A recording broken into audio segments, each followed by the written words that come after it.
बहुत बहुत धन्यवाद आप सब लोगों का कि आप हमको उत्साह देने के लिए और भगवान की कथा में भगवान की कथा सुनने के लिए आप सब लोग अपना टाइम निकालते हैं। इस संसार में मनुष्य ही जीवन में मनुष्य शरीर में ही हम भक्ति कर सकते हैं। तो ये बहुत धन्यवाद आप सब लोग आते हैं। तो आज हम नवम स्कंद आरंभ करेंगे। नवम स्कंद जो कि ईशानु कथा है। भगवान के संबंध में जो कथाएं हैं वो इसमें आती हैं। ये बहुत ही इंटरेस्टिंग है, बहुत ही रोमांचक है। इसमें बहुत सारे राजर्षियों जो राजा हैं, जो ऋषि के समान है, जो कि ऋषि के समान अपने राज्यों पर राज्य करते थे, उनके बारे में बताया गया है। एक सेकेंड, एक म्यूट कर देता हूँ, उनका थोड़ा आवाज आ रहा है। Yes, thank you. या ठीक है। तो जो भगवान का जो रूप है, भागवतम को भगवान के रूप से कंपेयर किया गया है। कैसे बोलते कि पहले जो स्कंद हैं, पहले 2 स्कंद, वो भगवान के चरण से तुलना की गई है, पहला और दूसरा। तीसरा और चौथा स्कंद को भगवान के पैरों से तुलना की गई है। 5वें स्कंद को भगवान के नाभि कमल से कंपेयर किया गया है। 6ठे स्कंद को भगवान के वक्ष स्थल से कंपेयर किया गया है। 7वें और 8वें स्कंद को भगवान के भुजाओं से कंपेयर किया गया है। और 9वें स्कंद को भगवान के कंठ से तुलना किया गया है। 10वां स्कंद जो भगवान का मुखमंडल है, 11वां उनका फोरहेड और 12वां उनका मस्तक है। इस तरीके से भागवतम को भगवान के रूप से तुलना किया गया है। तो अभी हम नवम स्कंद के ऊपर बात करेंगे, जो कि कंठ के भगवान के कंठ से कंपेयर किया गया। इसके तुरंत बाद 10वां स्कंद आएगा, जो कि आश्रय तत्व है, जो कि भगवान की लीलाओं भगवान के बारे में है। ये नवम स्कंद में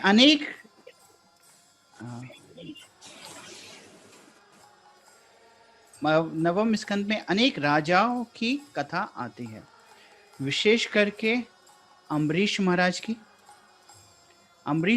की कथा है यहाँ पे हम देखेंगे। पुरूरवा महाराज की कथा यहाँ पे आएगी, ययाति महाराज की कथा यहाँ पे आएगी, और इस में हम लोग नहुष महाराज की कथा को देखेंगे। और इस स्कंद में हमको दिखाएंगे कि कैसे जो काम है, क्रोध है, लालच है, वो कितना डेंजरस होता है हमारी भक्ति के मार्ग में।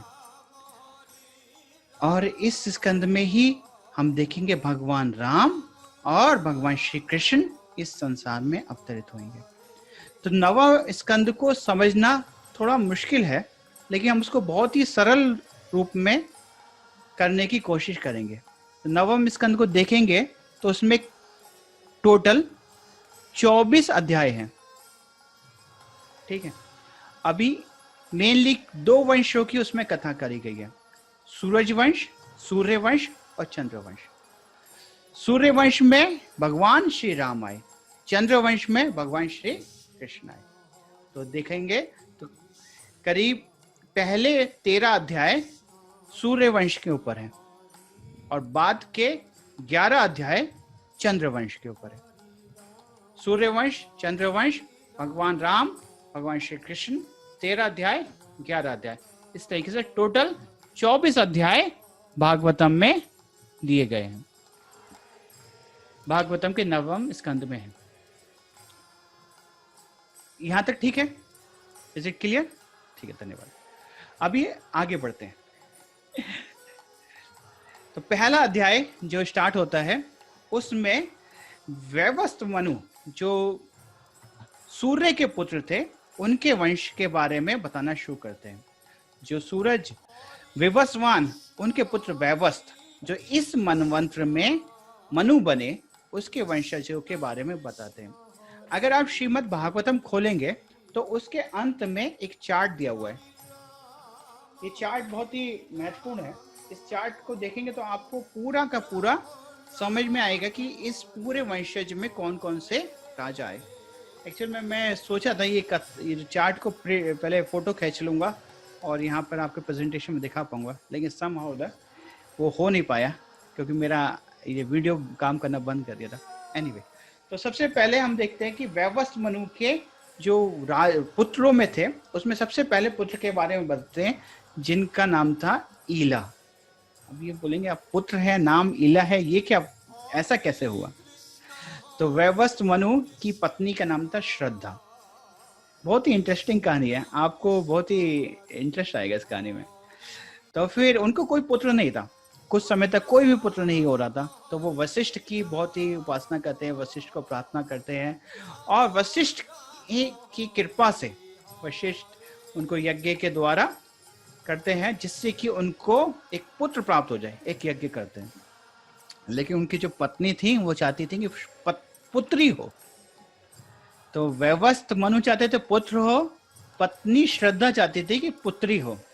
तो जो लोग यज्ञ कर रहे थे उनको श्रद्धा बोलती हैं कि आप कृपा करके ऐसा आहुति दीजिए कि मुझको पुत्री हो जाए।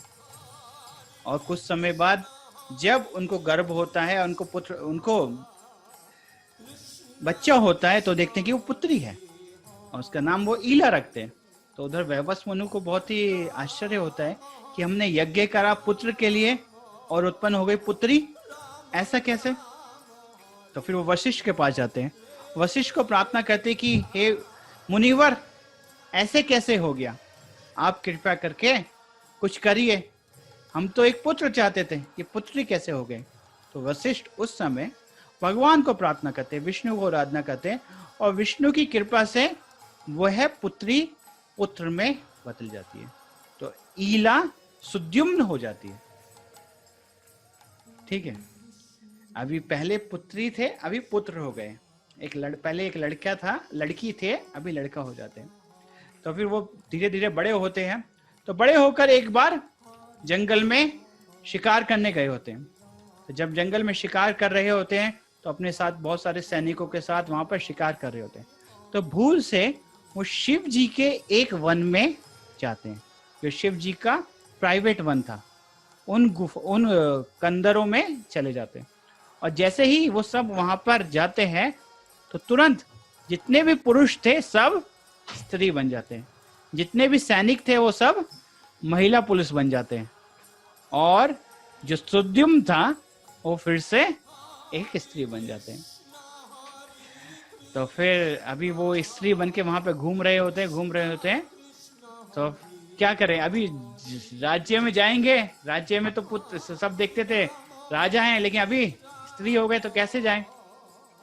तो जंगल में थे, तो उस समय जो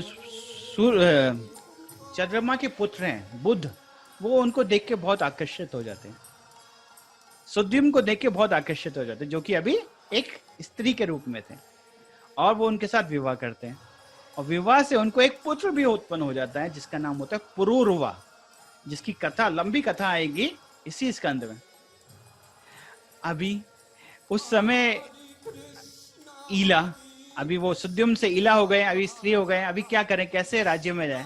तो उस समय वो शिव जी को बहुत प्रार्थना करते हैं, और शिव जी उनको आशीर्वाद देते हैं जिससे कि वो 1 महीने के लिए स्त्री रहेंगे और 1 महीने के पुरुष रहेंगे। 1 महीने के लिए स्त्री, 1 महीने के लिए पुरुष, इस तरीके से वो अपना जीवन व्यतीत करने लगे। तो यहाँ पे एक महत्वपूर्ण शिक्षा है। वो शिक्षा क्या है कि जो भाग्य में लिखा है वैसा ही होगा। अगर हम कितना भी कोशिश कर लें कि हमको पुत्री होए या पुत्र होए, अगर भाग्य में लिखा है पुत्री तो पुत्री होगी, अगर भाग्य में लिखा है पुत्र तो पुत्र, और पुत्री होने के बाद भी वो पुत्र हो गया, और पुत्र होने के बाद फिर से वो पुत्री बन गया। तो हम कितना भी कोशिश कर लें, जो भाग्य में लिखा है वो वैसा के वैसा ही होता है।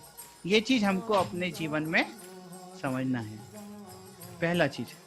तो इस तरीके से ये पहला अध्याय समाप्त होता है पहले पुत्र के बारे में या पुत्री के बारे में, आप जो भी बोले, ईला बोलिए या सुद्युम्न बोलिए।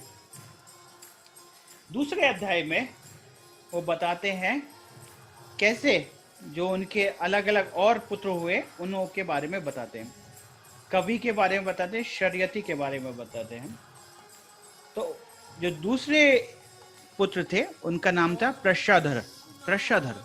प्रशाधर बहुत ही शक्तिशाली पुत्र थे, जिनका राजपाट में इतना ज्यादा इंटरेस्ट नहीं था, तो उन्होंने अपना पूरा जीवन गायों की रक्षा के लिए लगा दिया। उन्होंने सोचा कि मैं अपना पूरा जीवन गायों की रक्षा में लगाऊंगा, और वो एक गौशाला में गायों की रक्षा करने लग गए। प्रतिदिन वो गायों की रक्षा करते थे, गायों की सेवा करते थे।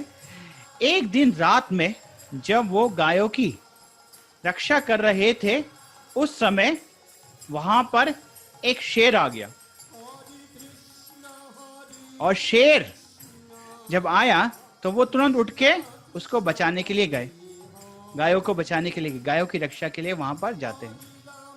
और जब वो गायों की रक्षा कर रहे थे, शेर वहां पर आ गया था, तो अंधेरा था, पूरा अमावस्या की रात थी, तो वो चाहते थे कि शेर के ऊपर आघात करें, और वो अंधेरे में शेर समझकर उसके ऊपर वार करते हैं, और वो शेर का कान कट जाता है और शेर वहां से भाग जाता है।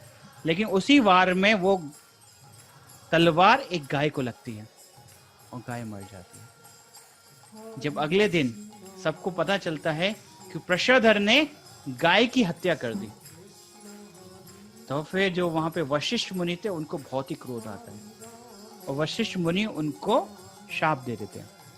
उनको शाप देते हैं कि तुम राजा होने के लायक नहीं हो, तुमको बुद्धि नहीं है कि किसको मारना है किसको नहीं मारना है, आप एक क्षत्रिय के क्वालिफाइड नहीं है, आप एक शूद्र बन जाए। तो फिर प्रशोधर उस शाप को स्वीकार कर लेते हैं। वो ये नहीं बोलते कि मेरी क्या गलती थी, मैं तो गायों की रक्षा कर रहा था, आप मुझे क्यों शाप दे रहे। वो शाप को स्वीकार कर लेते हैं, कुछ नहीं बोलते, और भगवान की भक्ति में लग जाते हैं। भगवान का ध्यान करते हैं, भगवान की पूजा करते हैं, भगवान को अर्पण करते हैं, भगवान को भोग लगाते हैं, भगवान को विग्रह की सेवा करते हैं, उनको सजावट करते हैं, उनको फूलों की माला पहनाते हैं। इस तरीके से अपना जीवन गुजारते हैं, और अंत में भगवान के धाम चले जाते हैं। तो आप देखिए, उनको तो शाप मिला था कि वो शूद्र हो जाए, लेकिन भगवान का भक्ति करने से वो शाप भी विफल हो गया। पहला कहानी में हमने देखा था कि जो भाग्य है वो बहुत शक्तिशाली है, जो हमारे भाग्य में लिखा है वो होके रहेगा, लेकिन भक्ति के द्वारा हम अपने भाग्य को, अपने पिछले कर्मों को भी चेंज कर सकते हैं। इसको कैसे समझ सकते हैं, ये बहुत ही महत्वपूर्ण है हम सबको समझने का। देखिए, हमारे पिछले जन्मों के कारण और अभी तक जो जन्म जिया है उसके अलग अलग कर्म हैं। उन कर्मों के कारण हमारा को फल मिलेगा। कैसे? जैसे कि इसको एक एग्जाम्पल से समझ सकते हैं। जैसे बीज हैं, हम अलग अलग बीज बोते हैं, वो अलग अलग समय में फूटते हैं, अलग अलग समय में अंकुरित होते हैं। वैसे ही हमारे कर्मों के जो बीज हैं, अभी तक हमने जो कर्म किए हैं उनके बीज अलग अलग समय में फल देते हैं। सकता है कुछ हमने कुछ कर्म बहुत साल पहले किया होगा, लेकिन उसका फल अभी मिल रहा है। हो सकता है कि कुछ कर्म हमने 2 दिन पहले किया हो, उसका फल अभी मिल रहा है। अकॉर्डिंग कर्म के अनुसार अलग अलग कर्मों के अलग अलग फल अलग अलग समय में मिलते हैं। जैसे कि अक्सर मैं ये उदाहरण देता हूँ, यदि कोई व्यक्ति सड़क पे जा रहा है और वो किसी सड़क पे चलने वाले व्यक्ति के थप्पड़ मार दे, तो उसका फल उसको तुरंत मिल जाता है। यदि कोई व्यक्ति रात में बहुत ज़्यादा आइसक्रीम खा ले या रात में बहुत ज़्यादा ठंडा कुछ खा ले, तो उसका फल उसको अगले दिन मिलता है, उसका गला बैठ जाता है। और यदि कोई व्यक्ति पढ़ाई ना करे, कोई बच्चा अगर पढ़ाई ना करे साल भर, तो उसका फल उसको 1 साल बाद मिलता है, फेल हो जाता है। यदि कोई व्यक्ति बहुत ज़्यादा शराब पीता है, सिगरेट खाता है, तो उसका फल उसको हो सकता है 5 साल बाद मिले, 10 साल बाद मिले, 20 साल बाद मिले। लेकिन हर एक कर्म का अलग अलग फल अलग अलग समय में मिलता है।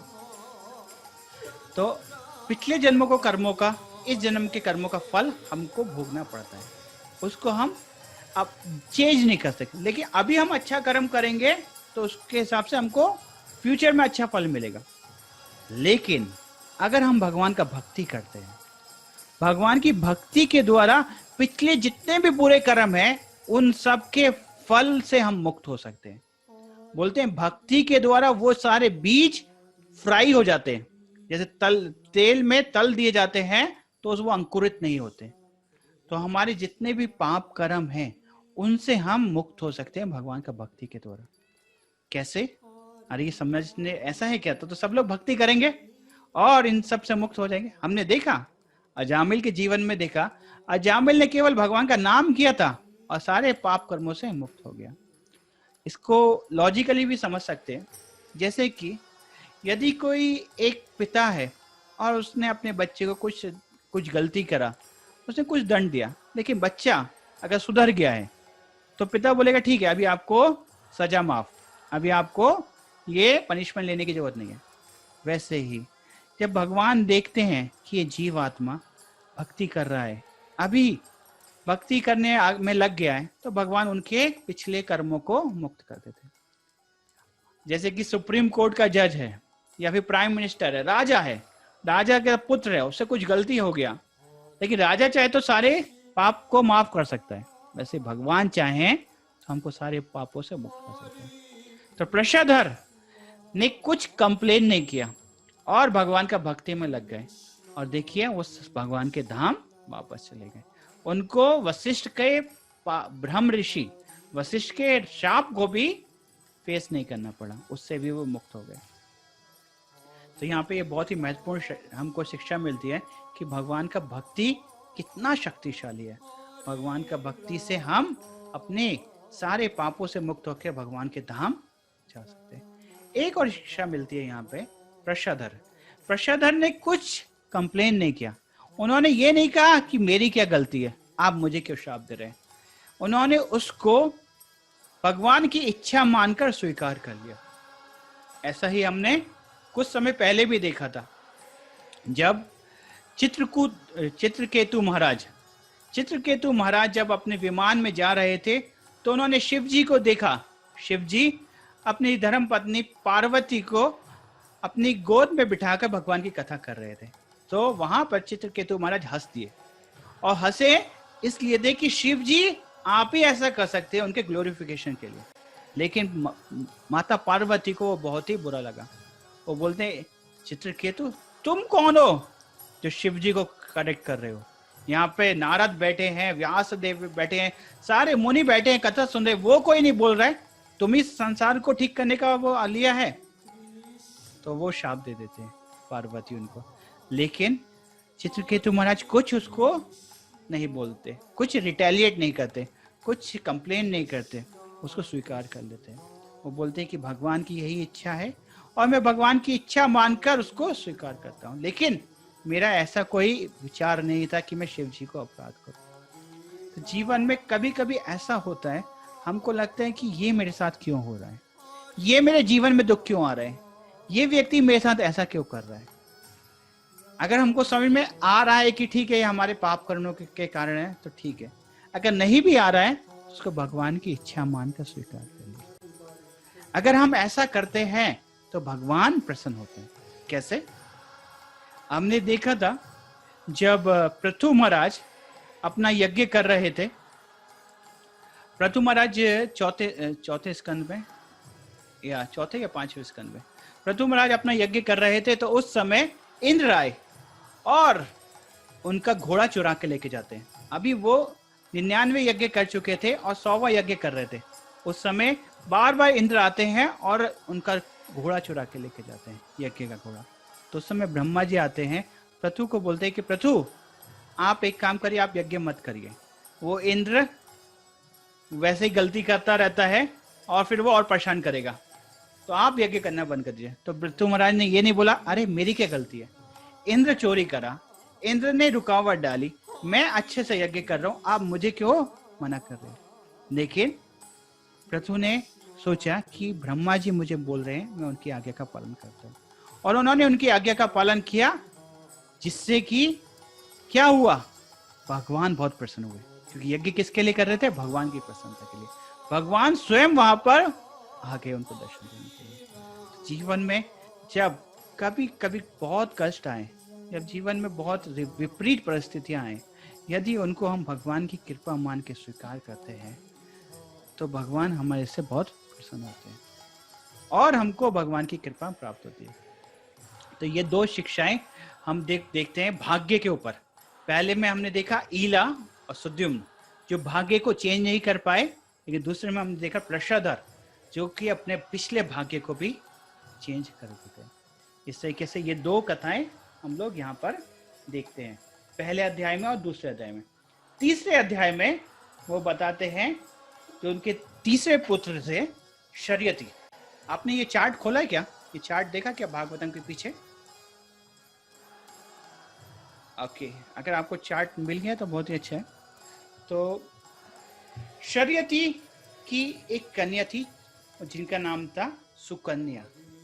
सुकन्या बहुत ही सुशील और बहुत ही सुंदर कन्या थी। तो एक बार वो राजा अपने मंत्रियों के साथ और सैनिकों के साथ अपने फैमिली के साथ एक वन में गए थे। तो सुकन्या अपने सखियों के साथ वहां पे खेल रही थी। तभी वो वहां पे देखती हैं कि एक मिट्टी का ढेर है और उस मिट्टी के ढेर में दो छेद हैं। उन छेदों के अंदर कुछ कुछ चमक रहा है। तो जैसे बच्चे क्यूरियोसिटी के देखते कि क्या है। तो सुकन्या एक लकड़ी उठाती हैं, एक लकड़ी, और उस छेद में डाल के देखती क्या है। और जैसे डालती हैं तो तभी उसमें से खून निकलने लगता है। तो सारी जो बच्चियां थी सब लोग बहुत ही परेशान हो जाती, ये क्या हुआ। तो फिर वहां पर जितने भी लोग थे सब लोग बहुत ही परेशान हो जाते हैं कि क्या कुछ तो अपराध हो गया किसी से। सब लोगों को बहुत ही अजीब सा लगता है कि शायद किसी से कुछ अपराध हो गया। तो फिर पता चलता है कि सुकन्या ने ऐसा किया है। तो उसमें जो मिट्टी के ढेर में वो कौन थे? च्यवन ऋषि। च्यवन ऋषि उस मिट्टी के ढेर में ध्यान कर रहे थे और इतने सालों से ध्यान कर रहे थे कि उनके शरीर के चारों तरफ मिट्टी का ढेर हो गया था। और जब ऐसा हुआ तो फिर राजा शर्यती च्यवन ऋषि को बहुत ही क्षमा मांगते कि आप मुझे क्षमा कर दीजिए। और फिर वो अपनी कन्या सुकन्या को उन च्यवन ऋषि को देकर कि आप इनको स्वीकार करिए और हम सबको क्षमा कर दीजिए, वो चले जाते हैं। जब च्यवन ऋषि और सुकन्या का विवाह हो जाता है, च्यवन ऋषि बहुत ही वृद्ध हैं और सुकन्या जो कि सुकुमारी हैं, यंग है, लेकिन भाग्य के कारण उनका विवाह हो जाता है। अभी जो हम सुनते हैं ना ये च्यवनप्राश भी उन्हीं च्यवन ऋषि के नाम पर है। अभी देखते हैं आगे कैसे वो दोबारा से नवयुवक बन जाते हैं। तो एक बार दोनों अश्वनी कुमार वहां पर आते हैं और अश्वनी कुमार जब च्यवन ऋषि के पास आते हैं तो च्यवन ऋषि उनको बोलते कि मैं आपको सोम रस दूंगा और आप मुझे दोबारा से यंग बना दीजिए, आप मुझे यौवन दे दीजिए। एक्चुअल में जो अश्वनी कुमार है उनको स्वर्ग में सोमरस नहीं दिया जाता था किसी कारण से, तो उनको सोमरस नहीं मिलता था। तो फिर अश्वनी कुमार उनसे मान गए कि ठीक है आप मुझे हमको सोमरस दीजिए और मैं आपको दोबारा से यंग बना दूंगा। तो दोनों अश्वनी कुमार और च्यवन ऋषि पास ही के एक लेक में स्नान करने जाते हैं और जब स्नान करके आते हैं तो तीनों के तीनों नवयुवक के रूप में बाहर आते हैं और तीनों के तीनों एक से लगते हैं। जो च्यवन ऋषि हैं उनका रूप भी अश्वनी कुमार के समान हो जाता है। तो फिर सुकन्या सोचती है मेरे पति कौन है। अभी तीनों एग्जैक्टली एक से लग रहे होते हैं। सुकन्या परेशान हो जाती है कि उनके पति कौन है। तो फिर वो प्रार्थना करती है, बहुत ही सरल मन से प्रार्थना करती है अश्वनी कुमार को और बोलती हैं कृपया करके आप मेरे को मेरे पति दे दीजिए। जब वो देखते हैं कि सुकन्या इतनी सरल है और प्रार्थना करती हैं तो फिर च्यवन ऋषि सामने आते हैं और च्यवन ऋषि को देखकर सुकन्या बहुत ही आनंदित होती है। तो इसमें देखते हैं कि इनका विवाह एक बूढ़े व्यक्ति के साथ हो गया, लेकिन वो फिर से यौवन हो गए, फिर से यंग हो गए। और यहाँ पे एक और शिक्षा देखते हैं कि कैसे सुकन्या बहुत ही सरल थी, उन्होंने प्रार्थना किया और ये नहीं कि बोला कि तीनों को मैं पति स्वीकार करती हूँ, अपने पति को मांगा और उनके पति उनको मिल गए। इस तरीके से वहां पर च्यवन ऋषि का कथा आता है। ये कथा बाद में और कंटिन्यू होता है, उसको हम बाद में आएगा तो हम देखेंगे। और एक और आता है जो शरीयती के पुत्र थे अंतरा, और उनके एक पुत्र थे रेवत। रेवत के पुत्र थे काकुंदमी, काकुंदमी। उनकी एक पुत्री थी रेवती। आपने सुना होगा रेवती, रेवती का नाम सुना है आपने कहीं? आप अपने आप को अनम्यूट करके बता सकते हैं, रेवती, रेवती कौन है?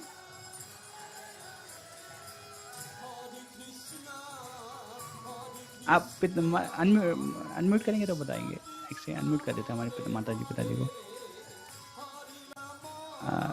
ठीक है, नहीं हो रहे। ओके, तो रेवती जो है वो बलराम जी की पत्नी है। तो फिर ये तो हुआ।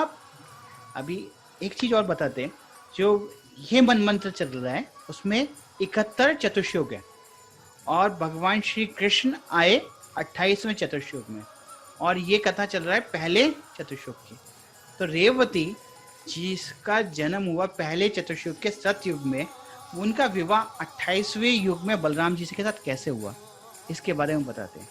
तो ये जाते हैं रेवती को लेकर ब्रह्मा जी के पास और बोलते हैं कि आप हमको बताइए कौन परफेक्ट कैंडिडेट है रेवती के लिए। रेवती के लिए कौन है जो सुटेबल पति है, उनके बारे में बताइए। तो जब ये ब्रह्मा जी के पास जाते हैं, ब्रह्मलोक में होते हैं, उस समय ब्रह्मा जी का जो समय है वो अलग है और पृथ्वी का जो समय है वो अलग है। ऐसे ही हम देखते हैं जो चंद्रलोक का समय है वो अलग है और ब्रह्मलोक तो उसके ऊपर है। तो जब ब्रह्मलोक में थे और ब्रह्मा जी से ये डिस्कशन कर रहे थे, उस समय पृथ्वी में अनेक चतुर्युग निकल गए, 27 चतुर्युग निकल गए। उस समय ब्रह्मा जी बोलते हैं कि अभी 27 चतुर्युग पृथ्वी में निकल गए हैं, आप पृथ्वी पर जाइए। और भगवान श्री कृष्ण और बलराम पृथ्वी पर अवतरित हो गए, आप कृपया जाइए और रेवती का विवाह बलराम जी के साथ कर दीजिए। उस समय वो जाते हैं रेवती को लेकर बलराम जी के पास, और रेवती तो सतयुग में जन्म हुई थी और वो बहुत ही लंबी थी। तो बलराम जी उनको अपने हल से छोटा कर देते हैं और उनको स्वीकार करते हैं। इस तरीके से हम देखते हैं कि कैसे पहले चतुर्युग में उनका जन्म हुआ था, लेकिन वो 28वें चतुर्युग में बलराम जी के साथ विवाह करते हैं। इसके बाद हम देखते हैं एक और पुत्र के बारे में, जिनका नाम था नाभाग। ये नाभाग के अनेक पुत्र थे और उन पुत्रों में एक पुत्र था नाभागा। नाभागा, इसलिए भागवत में कभी कभी नाम बहुत विशेष करके लगते हैं। तो नाभागा अपने गुरु के यहाँ रहते थे, ब्रह्मचार्य का पालन करते थे। तो उनके बाकी भाइयों को लगा कि जो नाभागा है वो अभी ब्रह्मचारी रहेंगे, अभी वो संन्यास लेंगे, अभी वो वापस नहीं आएंगे। तो बाकी सारे भाई जो होते हैं उनके सारे धन को आपस में बांट लेते हैं। और जब नाभाग वापस आते हैं, बोलते हैं कि आप मेरे को भी कुछ दीजिए। तो उनके भाई लोग बोलते हैं कि बाकी सब कुछ तो हमने बांट लिया, आप पिता को रख लीजिए। तो नाभागा के हिस्से में नाभाग आते हैं। तो फिर नाभाग उनको बोलते हैं कि पुत्र एक काम करो कि पास में यज्ञ हो रहा है, उस यज्ञ में उनको एक होतक जो मंत्रों का उच्चारण करें उसकी जरूरत है। तो आप कृपया करके वहां जाइए और वहां पे मंत्रों का उच्चारण करिए, और जिसके बदले में आपको बहुत धन वहां पर प्राप्त हो जाएगा। तो नाभागा ऐसा ही करते हैं। वहां पर अंग्री ऋषि के देव डिसेंडेंट वंशज है, वो यज्ञ कर रहे होते हैं। वहां पर जाके वो मंत्रों का उच्चारण करते हैं। मंत्रों के उच्चारण के बाद उनको वहां पर बहुत सारा धन मिलता है, बहुत कुछ मिलता है। तो उसी समय शिव जी वहां पर आते हैं, बोलते ये सब मेरा है, आप कैसे ले सकते हैं? तो बोलते नहीं ये मेरा है। तो फिर वो नाभाग के पास जाते हैं, बोलते कि नाभाग आप बताइए, आपने मुझे बोला था कि मेरा होगा, शिव जी बोल रहे मेरा है। तो नाभाग बोलते कि ये शिव जी का ही है, शिव जी ही इसके वास्तव में भुगत हैं। तो वो सब कुछ शिव जी को दे देते हैं। शिव जी बहुत प्रसन्न होते हैं नाभागा से, और वो सब कुछ नाभागा को वापस दे देते हैं और उनको ज्ञान भी देते हैं। तो इस तरीके से हम देखते हैं जीवन में कभी कभी जो हमको मिलना होता है, कभी कभी बहुत घूम फिर के आता है। जो हमारे भाग्य में भी लिखा है वो कभी कभी स्ट्रेट नहीं आता। हो सकता है इधर से नहीं, इधर से नहीं, इधर से नहीं, लेकिन हमको अपना कर्तव्य करते रहना है। अक्सर एक चीज बोलते हैं भागवत गीता में कि हमको अपना कर्म करना चाहिए, लेकिन जो फल है उस पर हमारा अधिकार नहीं है। ये जो श्लोक है ये बहुत जगह कोट किया जाता है और इसको लोग बहुत ही अलग अलग तरीके से समझते हैं। एक्चुअल में वास्तव में क्या है, क्योंकि हम अपना कर्म कर रहे हैं, लेकिन जो रिजल्ट आता है वो कई चीज़ों पर निर्भर करता है। वो हमारे पिछले कर्मों पर भी निर्भर करता है, किसके साथ हम कर्म कर रहे हैं उस पर निर्भर करता है, किस स्थान पे हम कर्म कर रहे हैं उस पर निर्भर करता है, किस समय हम कर्म कर रहे हैं उस पर निर्भर करता है। तो इन सब चीज़ों के इन्फ्लुएंस के हिसाब से हमको उसका फल मिलता है। स्थान, समय, लोग, पिछले कर्म और हमने कैसा कर्म किया उसके हिसाब से। लेकिन यदि हम अपना कर्म कर रहे हैं और फल आए या ना आए वो भगवान के ऊपर, हमको अपना कर्म करते रहना। इस चीज से हमको ये चीज कि हमारे ऊपर कर्म फल का अधिकार नहीं है, हमारे ऊपर किसका अधिकार है, कर्म के ऊपर। और अगर हम कर्म करते रहेंगे तो अवश्य ही फ्यूचर में भले ट्विस्टेड वे में इधर से ना इधर से करके फल हमको मिलेगा। हो सकता है इसका अभी नहीं बाद में मिलेगा। तो इस तरीके से हमको हमेशा भगवान की प्रसन्नता के लिए कर्म करता रहना चाहिए, भगवान की कृपा के साथ करना चाहिए। एक और शिक्षा दी इसमें, जब आपको याद है समुद्र मंथन हुआ था, समुद्र मंथन एक कर्म है जो कि सुर लोग भी कर रहे हैं, असुर लोग भी कर रहे हैं, एक ही समय पे कर रहे हैं, एक ही स्थान पे कर रहे हैं, एक ही समय, एक ही स्थान, एक ही इच्छा और एक ही एंडेवर कर रहे हैं, लेकिन उसका फल देवताओं को मिला लेकिन असुरों को नहीं मिला। क्यों? एक ही कर्म, एक ही स्थान, एक ही समय, दो लोगों ने किया, एक को फल मिला, एक को नहीं मिला। क्यों? क्योंकि देवता लोग जो थे वो भगवान के शरणागत थे। क्योंकि देवता लोग भगवान के शरणागत थे इसलिए उनको उसका फल मिला। तो जीवन में यदि हम भगवान के शरणागत हैं तो जो भी हमारे लिए सुटेबल है भगवान हमको वो देंगे। हमको फल के प्रति चिंता नहीं करना चाहिए। हमको किसके लिए चिंता करना है? हमारे कर्म के ऊपर, क्योंकि कर्म के ऊपर ही हमारा अधिकार है, फल के ऊपर हमारा अधिकार नहीं है। इसलिए बोलते हैं। मैं आशा करता हूँ ये क्लियर हो गया होगा आपको। अभी आगे बढ़ते हैं। अभी ये नाभाग के डायनेस्टी में एक बहुत ही फेमस राजा थे जिनका नाम था अम्बरीश महाराज। इनका सबने नाम सुना है, अम्बरीश महाराज। जो अम्बरीश महाराज भगवान के बहुत ही शुद्ध भक्त थे और उनकी जो पत्नी बीवी थी वो भी समतुल्य थी, वो भी भगवान की भक्ति में लगी हुई थी। अम्बरीश महाराज, वहां पे एक बहुत ही सुंदर श्लोक आता है कि वो सदैव अपने आंखों से भगवान का दर्शन करते थे, अपने कानों से भगवान की कथा सुनते थे, अपने हाथों से मंदिर का मार्जन करते थे, अपने चरणों से भगवान के मंदिर जाते थे और स्वयं सेवा करते थे। अम्बरीश महाराज राजा थे लेकिन वो स्वयं से भगवान की सेवा करते थे। एक बार उनकी पत्नी ने जल लाके वहां पर रख दिया। अभी उनको जल चाहिए था तो उन्होंने वही जल यूज कर लिया। अभी लेकिन जब वो सोच रहे थे कि जल यहाँ पर कैसे आ गया, मैं तो जल लाया नहीं, तो फिर उनकी पत्नी, पता चलता है कि उनकी पत्नी वो जल लेके आई हैं। तो वो अपनी पत्नी को बोलते कि आप ऐसा मत करिए, ये मेरा सेवा है, मुझे ही करने दीजिए। अभी राजा होकर वो अपना सेवा स्वयं कर रहे हैं। वो समझे ये मेरा सेवा है भगवान के लिए, ये सेवा मैं किसी और को नहीं देना चाहता। लेकिन कभी कभी हम देखते हैं भक्ति में आते हैं, हम बोलते हैं ये सेवा आप कर दीजिए, ये सेवा आप कर दीजिए और मैं सेवा नहीं करूंगा। लेकिन देखिए वो क्या बोल रहे हैं, ये मेरा सेवा है। राधानाथ स्वयंराज भी एक कथा सुनाते हैं वृंदावन की। वो कथा बहुत ही सुंदर विशेष कथा है। घनश्याम बाबा करके एक वृंदावन में थे जहां पर राधानाथ स्वयंराज रहते थे। घनश्याम बाबा बहुत ही व्रत थे और वो प्रतिदिन भगवान की सेवा करते थे। उनके विग्रह थे और उनके लिए रोज यमुना से जल लेके आना, उनका स्नान कराना, उनको भोगा लगाना, ये स्वयं करते थे। उनको देखकर राधानाथ स्वयंराज बोले कि आप इस वृद्ध अवस्था में ये सेवा करते, मैं आपकी मदद करना चाहता हूँ, मैं आपकी ये सेवा करता तो मैं जल ला। बोले नहीं नहीं नहीं, ये मेरा सेवा है ठाकुर के लिए, ये ठाकुर जी का मेरा सेवा है, मैं आपको नहीं दे सकता।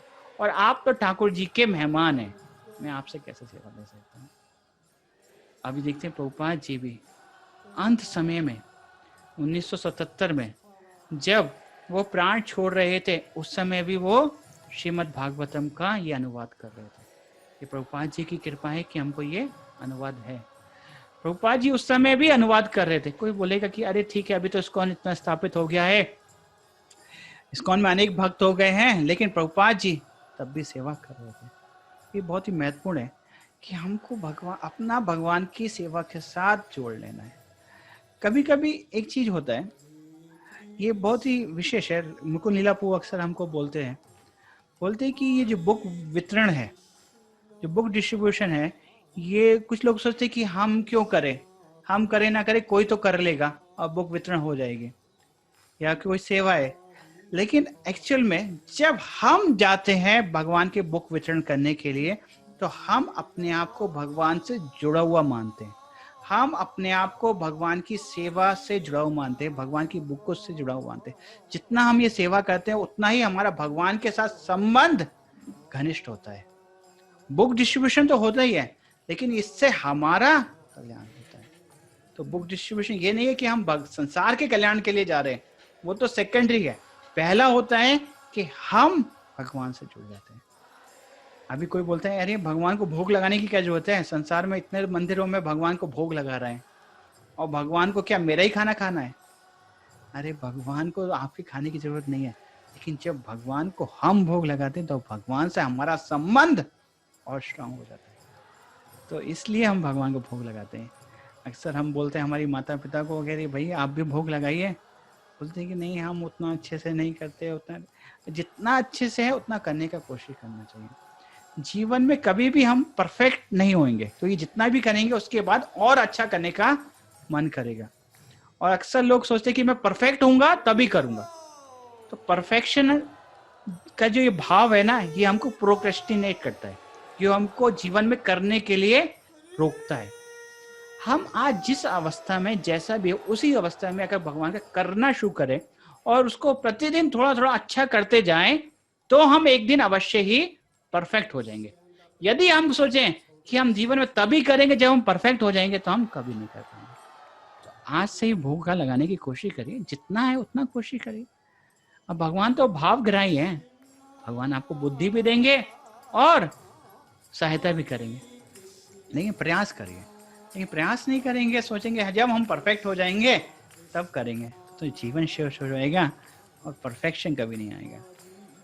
तो ये शिक्षा ले सकते हैं हम अपने जीवन में कि कैसे अभी हम कौन से किसके बारे में बोल रहे थे, हाँ अम्बरीश महाराज के बारे में बोल रहे थे।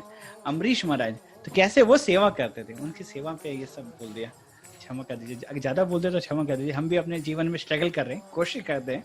जब सेवा आता है तो उसको मना करना आसान होता है, लेकिन करने में मुश्किल होता है, लेकिन करेंगे तभी उसका लाभ होगा। यही तपस्या है, यही तपस्या है। प्रभुपाद जी बोलते हैं कि voluntarily accepting austerity, voluntary accepting difficulties, जो हमको अपनी मर्जी से स्व इच्छा से कुछ भगवान की सेवा के लिए कष्ट उठाना ही तपस्या है। सर्दियों में सुबह सुबह उठना, स्नान करना, भगवान को भोग अर्पण करना, ये तपस्या है। तो इस तपस्या को हमको करना चाहिए। तो अम्बरीश महाराज स्वयं से सारा सेवा कर रहे हैं, और उनके राज्य में वो इतना अच्छा से राज्य करते थे, इतना अच्छे से भगवान की सेवा करते थे कि उनके राज्य में सब लोग भगवान की सेवा करते थे। वो एक बार अपने राज्य के सबके कल्याण के लिए एकादशी व्रत करते हैं, मतलब एक साल के लिए पूरा एकादशी व्रत करते हैं। एकादशी, उसका द्वादशी के दिन पालन करना। तो ये महत्वपूर्ण है कि जब एकादशी रखते हैं उसके अगले दिन द्वादशी को एक समय होता है, उसी समय हम उसको फास्ट ब्रेकिंग करना चाहिए। तो ऐसा वो कर रहे थे। तो जब एक साल पूरा होने वाला होता है और वो द्वादशी का पालन करने वाले होते हैं, अपना फास्ट ब्रेक करने वाले होते हैं, तो उसी समय वहां पर दुर्वासा मुनि आते हैं और दुर्वासा मुनि को प्रणाम करते हैं।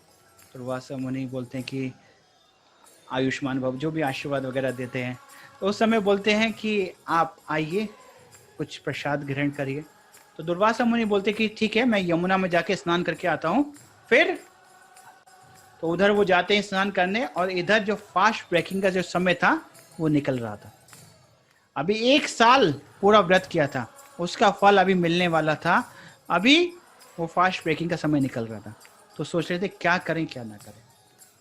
मैं फास्ट ब्रेक करूं तो दुर्वासा मुनि गुस्सा हो जाएंगे कि अरे मैं उनके आने से पहले क्यों खा लिया, अतिथि आए हैं उनके आने से पहले खा लूंगा तो वो नाराज हो सकते हैं। अगर मैं जो फास्ट ब्रेक नहीं करूंगा तो इतने साल, 1 साल के लिए व्रत किया है जो हमारे राज्य के लोगों के कल्याण के लिए, उसका फल नहीं मिलेगा, तो क्या करूं। तो मंत्रियों से पूछते हैं, ब्राह्मणों से पूछते हैं, तो ब्राह्मण बोलते हैं कि आप एक काम करिए, आप थोड़ा सा भगवान का चरणामृत पान कर लीजिए। अगर चरणामृत आप ले लेंगे तो आपका फास्ट ब्रेक हो भी जाएगा और नहीं भी होगा। तो अगर कोई व्यक्ति, राधा गोविंद महाराज बोलते हैं कि एकादशी के दिन यदि कोई जल खाता है तो उसका जो एकादशी व्रत का फल है वो आधा हो जाता है। तो बोलते हैं एकादशी के दिन हमको जल भी नहीं खाना चाहिए, क्योंकि जल खाया तो उसका फल फास्ट ब्रेक हो गया। अम्बरीश महाराज के जीवन से बोलते हैं हो गया और नहीं भी हुआ तो जीवन, उसका फल तो वैसे ही आधा हो जाता है। तो हमको कोशिश करना चाहिए कि एकादशी के दिन जल भी ना लें। तो उस समय जब सारे ब्राह्मण बोलते कि आप एक काम करिए, थोड़ा चरणामृत ले लीजिए जिससे आपका फास्ट ब्रेक हो जाएगा। तो ब्राह्मणों के आदेश के अनुसार चरणामृत ले लेते हैं। और उधर दुर्वासा मुनि तो अंतर्यामी है, उनको पता चलता है कि अम्बरीश ने चरणामृत खा लिया, अम्बरीश ने खा लिया।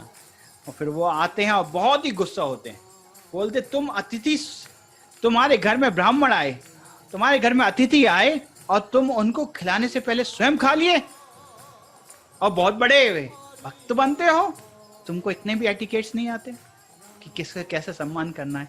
और वो अपने कुछ बाल उठाते हैं और ऐसे पटकते हैं और एक बहुत ही बड़ा राक्षस वहां पर उत्पन्न होता है। और राक्षस इतना भयंकर था, वो बोलते हैं कि इस अम्बरीश को दंड दो, उसको मार दो। और वो जब राक्षस चल रहा था ऐसा लग रहा था पूरी पृथ्वी डोल रही है, लेकिन अम्बरीश महाराज वहां पर बिल्कुल शांति से खड़े रहते हैं हाथ जोड़कर। अभी देखिए अम्बरीश महाराज कुछ नहीं बोलते, अरे मेरे क्या गलती है, तुम क्यों इतना मुझे कष्ट दे रहे हो, मैंने क्या किया। लेकिन भगवान की इच्छा मानकर, जब भगवान चाहते हैं कि मेरे प्राण अभी निकल जाएं तो भगवान का स्मरण करके मैं अपना प्राण छोड़ता हूँ। ऐसे करके वो भगवान का स्मरण करके हाथ जोड़ के वहां पर खड़े हुए थे और वो राक्षस उनके ऊपर आक्रमण करने के लिए आगे बढ़ते हैं। उसी समय सुदर्शन वहां पर आते हैं अम्बरीश महाराज की रक्षा करने के लिए और उस राक्षस को मार देते हैं। और सुदर्शन अभी रुकते नहीं है, अभी वो जाते हैं दुर्वासा के ऊपर अटैक करने कि मेरे भक्त के ऊपर तुमने ऐसा शाप दिया। देखिए जब कोई व्यक्ति किसी भक्त के ऊपर अपराध करते हैं तो भक्त उस अपराध को नहीं लेते, लेकिन भगवान उसको नहीं छोड़ते।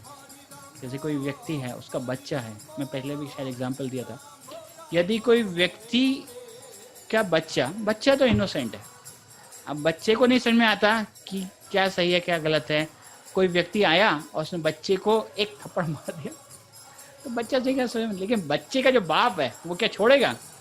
तो भक्तों के जो सब पिता हैं, भगवान है, वो क्या छोड़ेंगे। तो फिर सुदर्शन आता है और अम्बरीश की रक्षा करते हैं और अभी दुर्वासा मुनि के ऊपर भागने लगते हैं। दुर्वासा मुनि आगे आगे भागते हैं और सुदर्शन के पीछे सुदर्शन उनके पीछे इतना दूरी बना के रखते हैं कि उनको मारे ना और उसका ताप उनको महसूस होता रहे। दुर्वासा मुनि एक लोक में जाते हैं, एक लोक से दूसरे लोक, स्वर्ग लोक में जाते हैं, इंद्र के पास जाते हैं, शिव जी के पास जाते हैं, ब्रह्मा जी के बोलते हैं, बोले हम नहीं कर सकते, ये जो सुदर्शन है भगवान की शक्ति, हम कुछ नहीं कर सकते।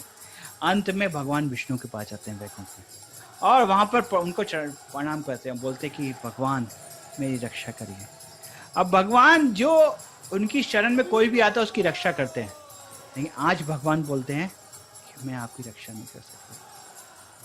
क्यों? क्योंकि बोलते मैं तो भक्त पराधीन।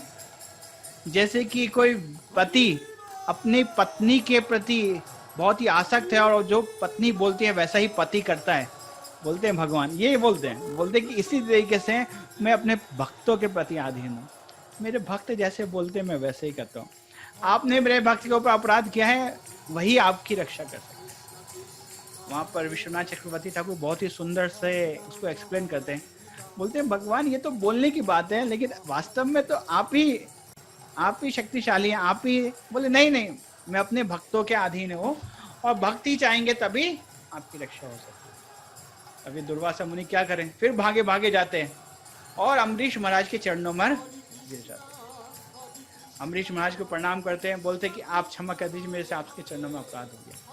अभी अम्बरीश महाराज का रिस्पॉन्स देखिए आप। अम्बरीश महाराज पहले भी कुछ कंप्लेन नहीं किए थे, और अभी अम्बरीश महाराज प्रार्थना करते हैं सुदर्शन को, हे सुदर्शन, अगर मैंने जीवन में कुछ भी अच्छा कार्य करा है उसका फल आप ले लीजिए और इनको माफ कर दीजिए। अम्बरीश महाराज अपने सारे जीवन के पुण्य को देकर दुर्वासा की रक्षा करते हैं, और उसकी रक्षा के बाद ये नहीं बोलते कि मैंने तुम्हारी रक्षा कर। फिर दुर्वासा मुनि को भोजन कराते हैं।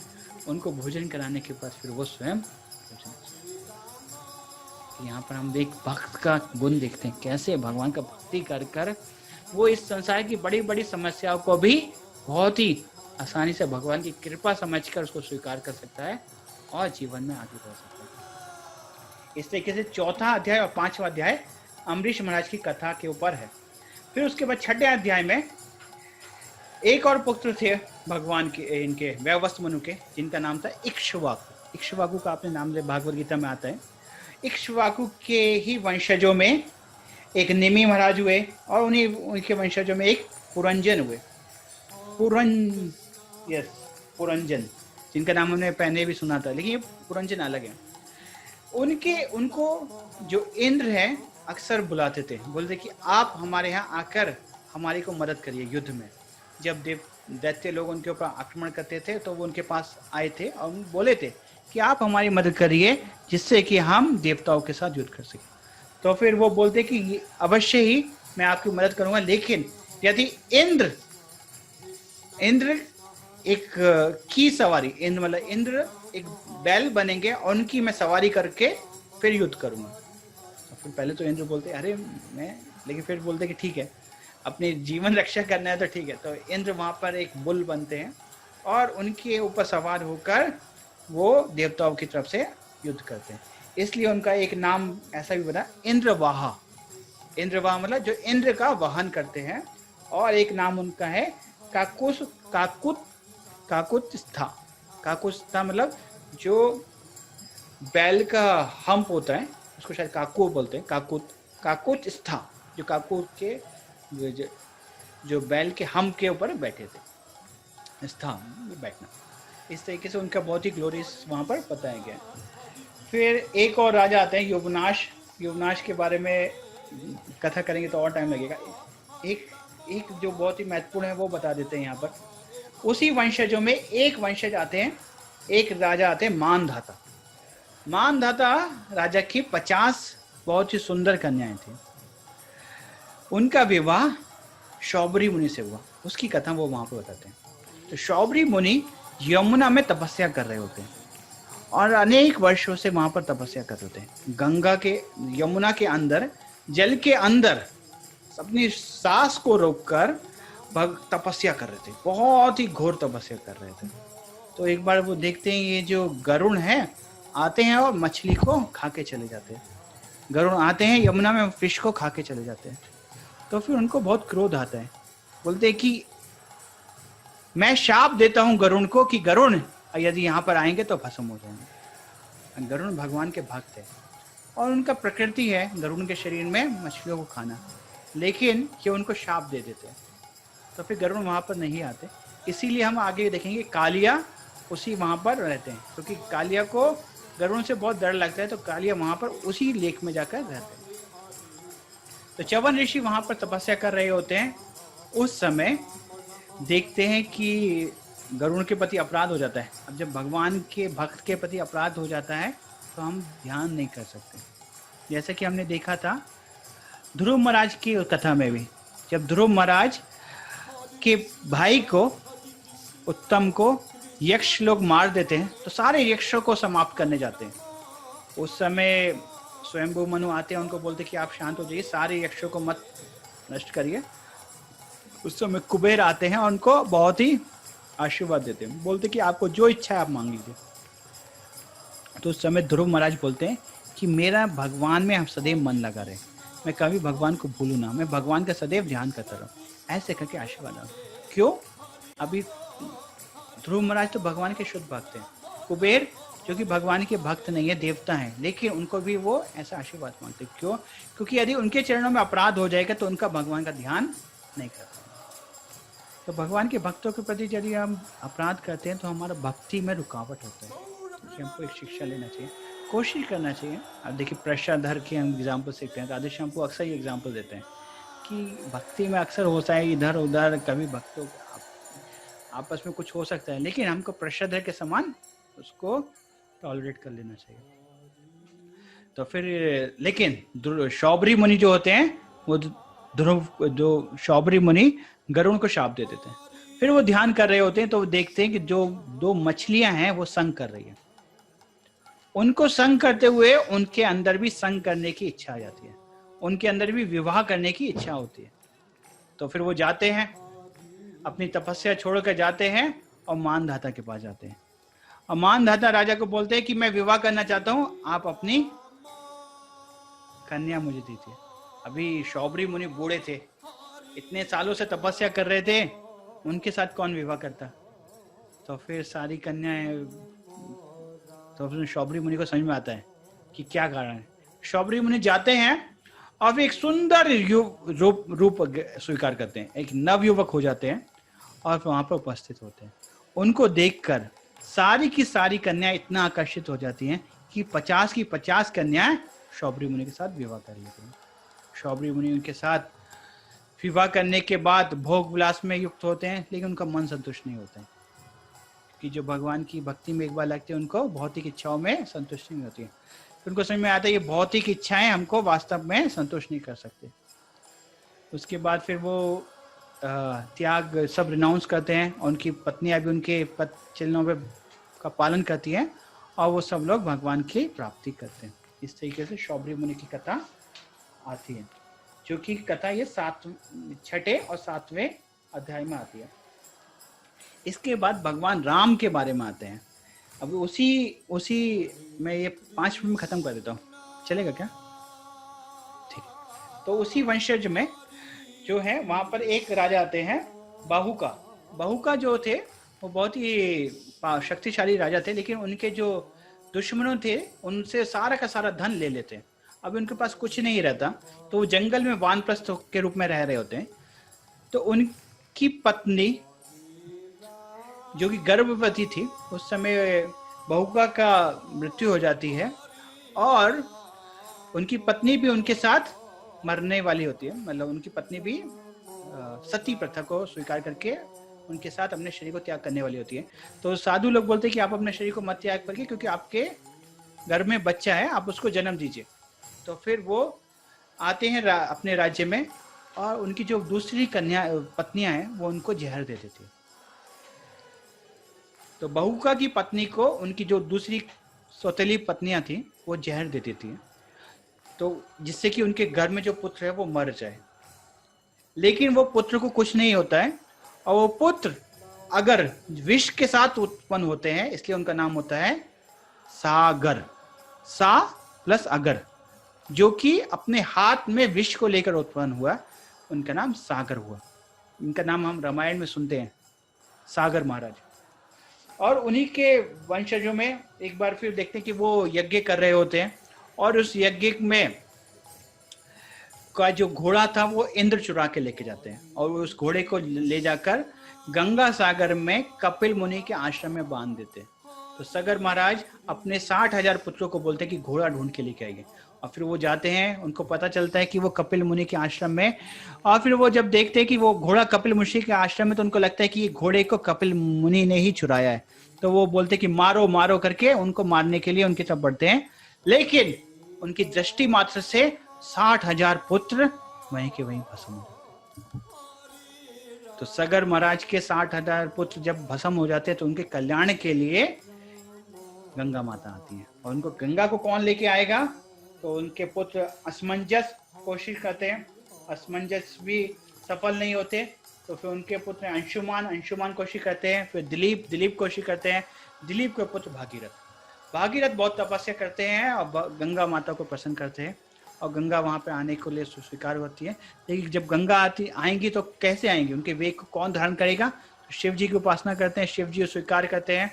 गंगा माता एक और कंडीशन रखती है कि जब मैं आऊंगी तो अनेक लोग, पापी लोग मेरे जल में स्नान करेंगे और अपना पाप उसमें छोड़ जाएंगे। उन पापों से मैं कैसे मुक्त होंगी? यहाँ पे एक बहुत ही महत्वपूर्ण शिक्षा है। तो उस समय वो बोलते हैं कि जब वैष्णव लोग, जब भगवान के शुद्ध भक्त आपके जल में स्नान करेंगे तो उनके स्नान से आप सारे पापों से मुक्त हो जाएंगे। तो वैष्णवों को तीर्थपाद भी बोलते हैं, जो वो हमेशा जहाँ पे वैष्णव है वो तीर्थ हो जाता है। जहाँ कहीं भी वैष्णव है वो स्वयं चलते फिरते तीर्थ है। तो वैष्णव का संग करने से हमको सारे तीर्थों का फल मिलता है। तो फिर जब गंगा माता स्वीकार करती हैं और गंगा माता आती हैं, शिव जी उनको मस्तक पे धारण करते हैं और भागीरथ उनको अपने रथ के आगे आगे चला लेकर गंगा सागर में लेके आते हैं और गंगा सागर में उनके जो 60,000 परदादा जो थे वो मुक्त होते। इस तरीके से गंगा के आने की कथा है। अभी उसी वंशज में हम देखेंगे खटवांग ऋषि आएंगे। खटवांग ऋषि के पुत्र होंगे दीर्घबाहु, दीर्घबाहु के पुत्र होंगे रघु, रघु के अज, अज के दशरथ और दशरथ में भगवान श्री राम आएंगे। इस तरीके से जो सूरज वंश की तो हमने देखा, सूर्य वंश देखा। कल को हम चंद्र वंश देखेंगे।